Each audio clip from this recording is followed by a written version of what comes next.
अब हम पढ़ेंगे क्वेश्चन नंबर 16। ए स्क्वायर माइनस के बी स्क्वायर बराबर ए माइनस बी कोष्टक ए प्लस बी कोष्टक बंद का उपयोग करते हुए 51 का स्क्वायर माइनस 49 का स्क्वायर का मान ज्ञात करना। हमें इनका मान इस फॉर्मूले को ध्यान में रखते हुए करना है। तो देखिए संख्याएं क्या है अपने पास। क्वेश्चन नंबर 16, 51 का स्क्वायर माइनस 49 का स्क्वायर। इससे हमें सरल करना है। ए स्क्वायर माइनस बी स्क्वायर बराबर ए प्लस बी और ए माइनस बी वाले फॉर्मूले से। तो देखो ए स्क्वायर अपने पास ये हो जाएगा माइनस बी स्क्वायर ये। तो इसे सरल करते हैं प्लस बी ए माइनस बी से।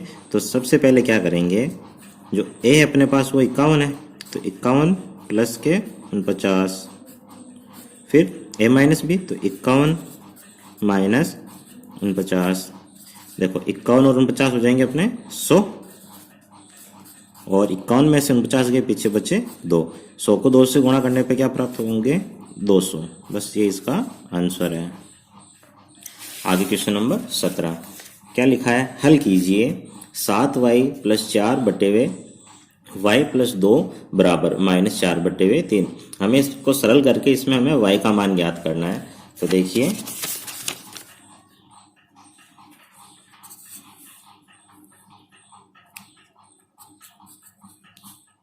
7y प्लस 4 बटे हुए y प्लस 2 बराबर माइनस के 4 बटे हुए 3। सबसे पहले हम क्या करेंगे, इनको तिरछा गुणा कर लेंगे, वज्र गुणन जिसे कहते हैं। तो देखो 7y प्लस 4 इसको गुणा करेंगे 3 से और माइनस 4 इसको गुणा करेंगे y प्लस 2 से। तो तिरछा गुणा कर रहे हैं अपन। 3 को 7 से गुणा करेंगे तो 21y, 4 को 3 से किया तो 12, माइनस 4 को प्लस y से करेंगे तो माइनस के 4y, माइनस और प्लस माइनस और 4 को 2 से गुणा करने पे माइनस के 8। अब क्या करते हैं, जो y वाला जो पद है उसको इस तरफ ले आते हैं। 21y ये माइनस के 4y इस तरफ आएगा तो प्लस के 4y, माइनस के 8 प्लस के 12 को इस तरफ भेजेंगे तो माइनस के 12।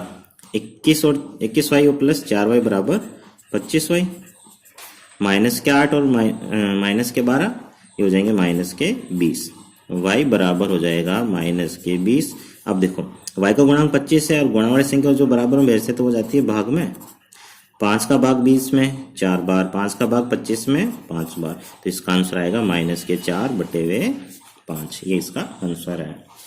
अब क्वेश्चन नंबर 18 देखो 18 क्वेश्चन में क्या लिखा है, मान ज्ञात कीजिए 5 बटे हुए 8 की घात माइनस के 7 इंटू 8 बटे हुए 5 की घात माइनस की 7। अब इसे हमें सरल करना है। तो देखो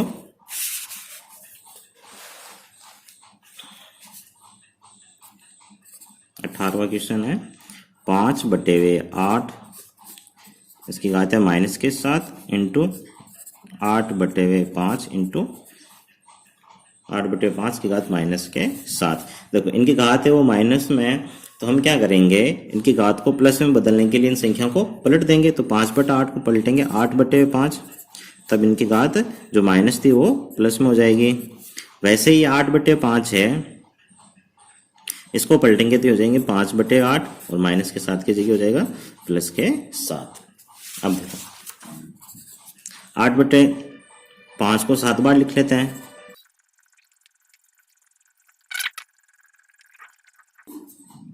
अब देखो यहाँ 5 कितनी बार थे अपने पास 7 बार।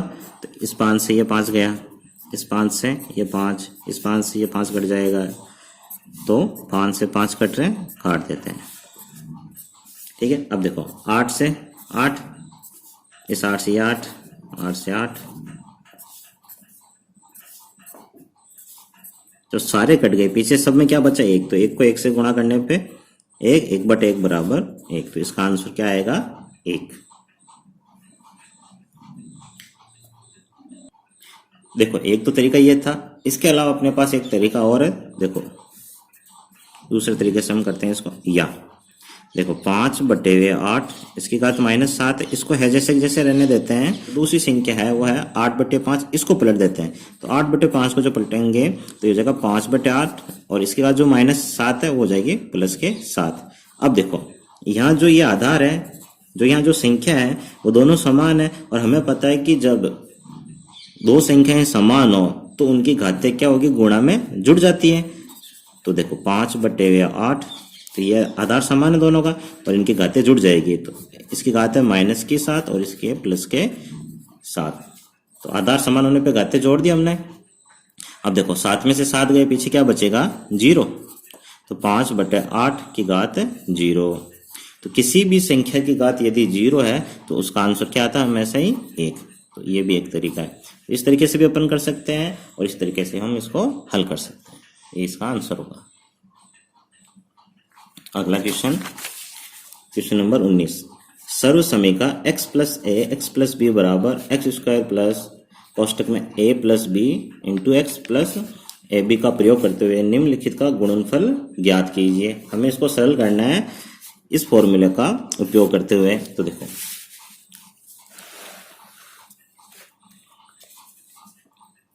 क्वेश्चन नंबर 19 है अपने पास, 2x + 5y 2x + 3y।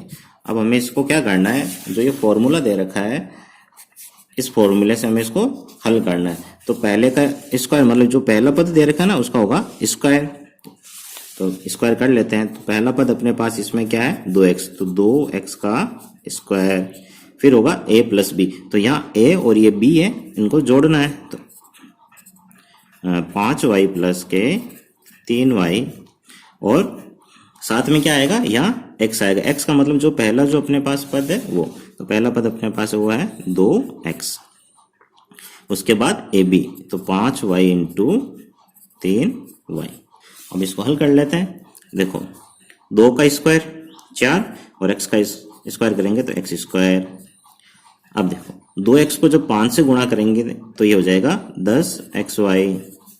2x को जब 3 से गुणा करेंगे तो ये बन जाएगा 6xy। 5 को 3 से गुणा करने पे 15, और y को y से गुणा करने पे y²। अब देखो इसको हम इस प्रकार लिख सकते हैं, 4x², 10xy और 6xy हो जाएंगे अपने पास 16xy, और प्लस के 15y²। तो ये इसका आंसर है। अगला क्वेश्चन देखो, क्वेश्चन नंबर 20 है। दिए गए आलेख में विभिन्न वर्षों में कक्षा 8 के विद्यार्थियों की संख्या दर्शाई गई है। बताइए कि किस वर्ष में विद्यार्थियों की संख्या में अधिकतम वृद्धि हुई।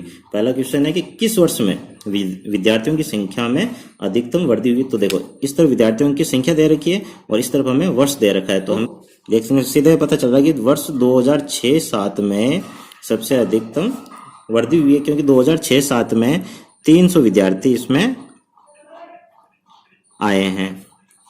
अगला क्वेश्चन है, वर्ष 2004-05 में विद्यार्थियों की कितनी संख्या थी। तो वर्ष 2004-05 में, तो देखो वर्ष 2004-05 में विद्यार्थियों की संख्या थी 150। तो इसका आंसर तो आप सीधे ही लिख देना। तो इसका जो ए है उसका आंसर होगा 2006-07, और जो बी है उसका आंसर होगा 150। बस ये इसके आंसर है। अगला क्वेश्चन देखो, सबसे छोटी प्राकृत संख्या ज्ञात कीजिए जिससे 68,600 को गुणा करने पर एक पूर्ण घन प्राप्त हो जाए। तो हमें इसको सरल करना पड़ेगा। क्वेश्चन नंबर 21, 68,600, इसको सरल करते हैं। तो देखो सबसे पहले 2 का भाग देंगे, तो 2 का भाग 2 चौका 2 3 6, 0 के 0। फिर 2 का भाग जाएगा अपने 2 एकम 2, 2 7 14, 2 एकम 2, 2 पंजे की 10। फिर 2 का भाग 2 8 16, 1 2 पंजे की 10, 2 7 14, 2 पंजे की 10। इस बार देखो पीछे 5 आया। 2 का भाग कब जाता है, जब पीछे क्या है संख्या के 2 का भाग जाता है जब पीछे हो 0 2 4 6 8। तो अब इस बार 5 है, तो सबसे पहले हम देख लेते हैं किसका भाग जाएगा। देखो 7 5 12, 12 5 17, 17 और 8 25। तो 25 में तो 3 का भाग जाता नहीं है, तो अब हम भाग देंगे इसमें 5 का, क्योंकि किसी भी संख्या के यदि पीछे 0 या 5 आए तो उस संख्या में 5 का भाग पूरा पूरा जाता है। तो अब हम भाग दे रहे हैं 5 का। तो देखो 5 एकम 5, पीछे बचे 3 और 5 35, तो 5 7 35, फिर 5 का भाग एक बार, पीछे बचे 2 और 5 25, तो 5 का भाग 5 बार, फिर से 5 का भाग जाएगा, 5 3 की 15, पीछे बचे 2, 2 और 1 21, तो 5 चौक 20, पीछे बचा 1 और 5 15, 15 में 5 का भाग 3 बार। अब देखो 343, हमें पता है कि अगर पीछे 0 या 5 है तभी 5 का भाग जाता है, इसका मतलब इसमें 5 का भाग नहीं जाएगा। अब इसमें भाग जाएगा अपने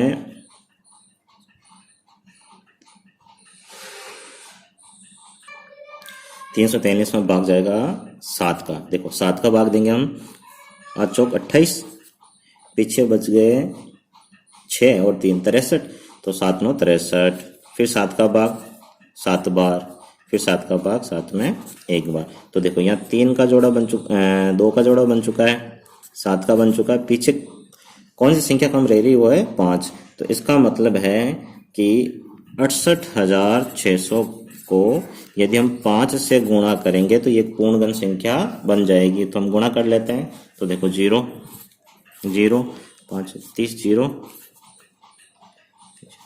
हसल की 3, 40 41 42 43 की 3, हसल की 4, 5 की 30 34, तो संख्या बनेगी 30 31 32 33 34, संख्या बनी है 3,43,000 और ये इसका आंसर है। अगला क्वेश्चन है क्वेश्चन नंबर 22। निम्न तालिका में पेट्रोल की मात्रा तथा मूल्य बताती है। तो देखो पेट्रोल की मात्रा दे रखी है वो लीटर में दे रखी है और पेट्रोल का मूल्य दे रखा है वो रुपए में दे रखा। हमें क्या करना है, इन आंकड़ों के लिए एक आलेख बनाना है। तो मैं ग्राफ पेपर में नहीं, बस आपको सिंपल ऐसे समझा रहा हूँ। तो देखो जैसे आपकी एक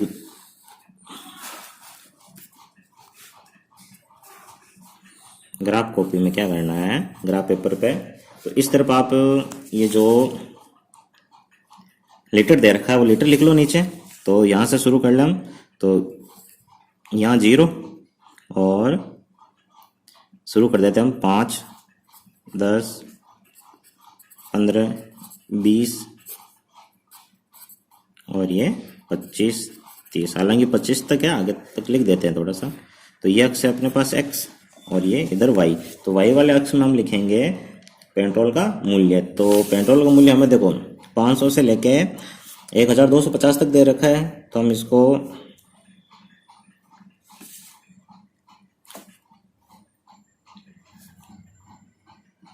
इसको ऐसा करते हैं कि 250 के रूप में ले लें।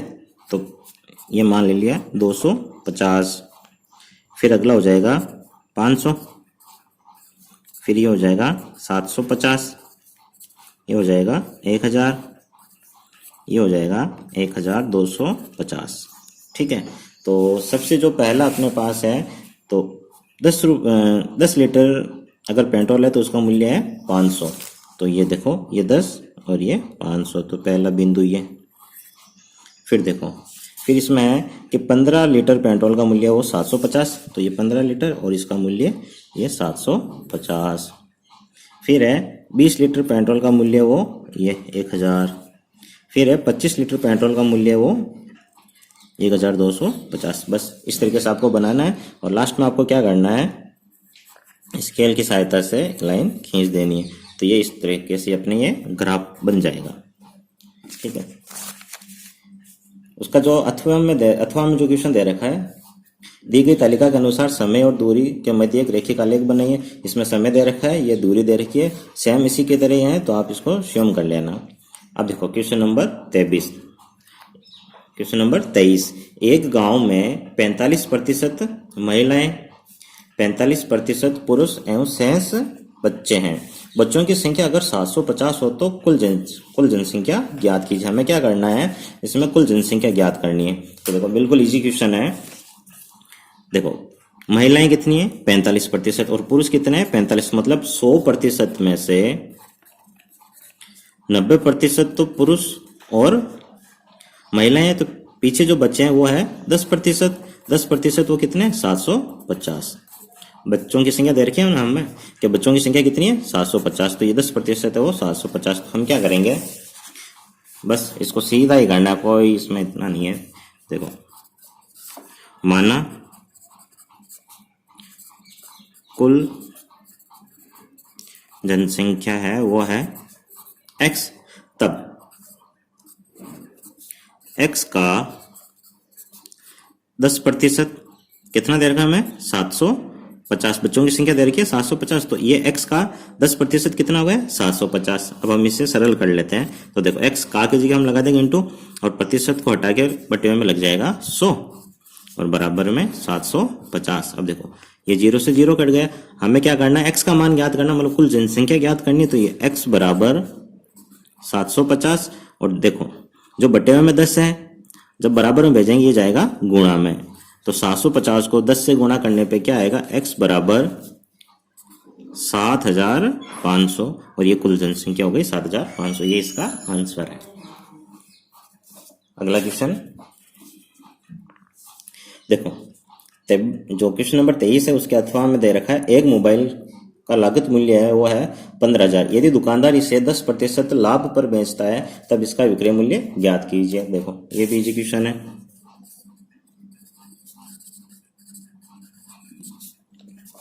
लागत मूल्य वो है 15,000 और वो क्या करना चाह रहा है, इस पे 10% लाभ कमाना चाह रहा है। तो ये तो उसका लागत मूल्य है। लाभ कितना कमाना चाह रहा है इस पे वो 10%। तो हम क्या करेंगे, अपने को फॉर्मूला तो पता ही है, तो हम क्या करेंगे 15,000 का 10% ज्ञात कर लेते हैं। कितना होता है देखो 15,000 इंटू 10/100, यहाँ लाभ ज्ञात कर रहे हैं हम, है ना। तो देखो 2 0 से 2 0 कट गया, पीछे बचे 150। 150 को जब 10 से गुणा करेंगे तो ये बन जाएगा 1500। तो उसको कितना लाभ कमाना है 1500। तो लागत मूल्य है 15,000, तब उसका विक्रय मूल्य क्या हो जाएगा बेटा, उसका विक्रय मूल्य हो जाएगा 15,000 प्लस 1500। जोड़ लेते हैं तो 0 का 0, यहाँ 0, 5 के 5, 5 और 1 6 और 1 है, तो उसका विक्रय मूल्य हो जाएगा 16,500। इसने ये पूछा है कि उसका विक्रय मूल्य क्या होगा, तो विक्रय मूल्य होगा 16,500। अगला क्वेश्चन नंबर 24 क्या दे रखा है, x² माइनस के 8x प्लस के 16 के गुणनखंड कीजिए। तो देखो क्वेश्चन नंबर है 24 और x² माइनस के 8x प्लस के 16। तो देखो हमें क्या करना, 8x कैसे टुकड़े करने हैं कि इनको गुणा करने पे तो 16x² आ जाए और जोड़े घटाए तो क्या आ जाए माइनस के 8x। तो 8x के क्या टुकड़े होंगे, तो सीधे हो गए 4 और 4, क्योंकि 4 में 4 जो माइनस के 4 और माइनस के 4 तो माइनस के 8, और जब -4 को -8 से गुणा करेंगे तो 16 हो जाएगा। तो देखो x² 8x का टुकड़ा कर रहा हूं मैं, माइनस के 4x और प्लस के 16, क्योंकि -4x और -4x तो माइनस के 8x, -4x को -4x से गुणा करेंगे तो प्लस के 16x² बन जाएंगे। अब देखो इन दोनों में से जो कॉमन है वो निकाल लेते हैं। तो इन दोनों में क्या कॉमन आएगा x, तो यहाँ बचा x और यहाँ बचेगा माइनस के 4। इन दोनों में माइनस के 4, तो यहाँ बचा x और 4 कॉमन लेने पे 4 चौक 16, तो यहाँ 4, तो x -4 इसको लिख लेते हैं एक साथ, और जो पीछे बचा वो है x के 4। बस ये इसका आंसर, ये इसके गुणनखंड हो गया x -4। अब देखो दूसरा क्वेश्चन दे रखा भाग दीजिए, तो इसको भी सरल कर लेते हैं। अथवा में जो 26xy x + 5 y - 4 और भाग देना हमें 13xy - 4 का। बिल्कुल इजी क्वेश्चन है। देखो सिंपल भाग करते हैं उसी की तरह होगा ये। तो देखो 26xy x plus 5 y minus 4। तो ये अगर ये भाग में दे रखा है तो इसको बटे में लिख लें, तो ये हो जाएगा 13x कोष्टक y माइनस के 4। तो देखो 13 एकम 13, 13 का भाग 26 में, 13 दूनी 26 दो बार, x से x कट जाएगा, y माइनस 4 से y माइनस 4 कट जाएगा, पीछे क्या बचा, तो यहाँ बचा 2y और x प्लस 5। ये इसका आंसर है। इसको अगर आगे और सरल करना चाहें तो देखो 2y को x से गुणा करेंगे तो 2xy और 2y को 5 से गुणा करेंगे तो 10y। बस ये भी आंसर है और ये लिखो तब भी ठीक है। अब अगला क्वेश्चन है क्वेश्चन नंबर 25। नीचे दिए गए आंकड़ों के लिए एक पाई चार्ट बनाइए। एक बालक द्वारा व्यतीत समय इस प्रकार है। हमें पाई चार्ट बनाना है। देखो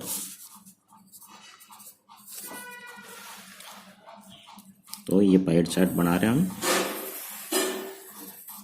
देखो सबसे पहले सोना, सबसे पहले सोने की बात करें तो कितने घंटे सोता है, 8 घंटे। और जो पाई चार्ट होता है, पाई चार्ट में जो इस बिंदु के जो चारों तरफ जो कोण बनेगा वो बनेगा 360 डिग्री का।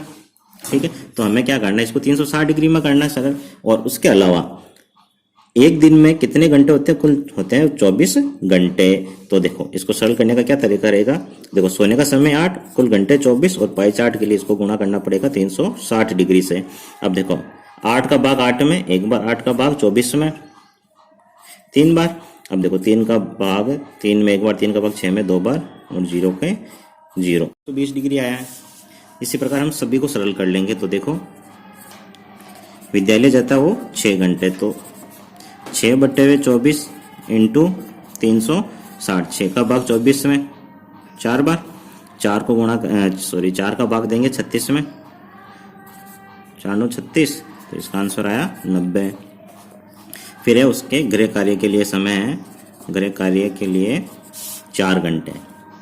तो 4 बट्टे हुए 24 इंटू 360, 4 का भाग 24 में 6 बार, फिर 6 का भाग 360 में 6 बार और पीछे 0 को 0, तो ये 60। इसी प्रकार खेल, तो ये सेम ही है, कट जाएगा ये,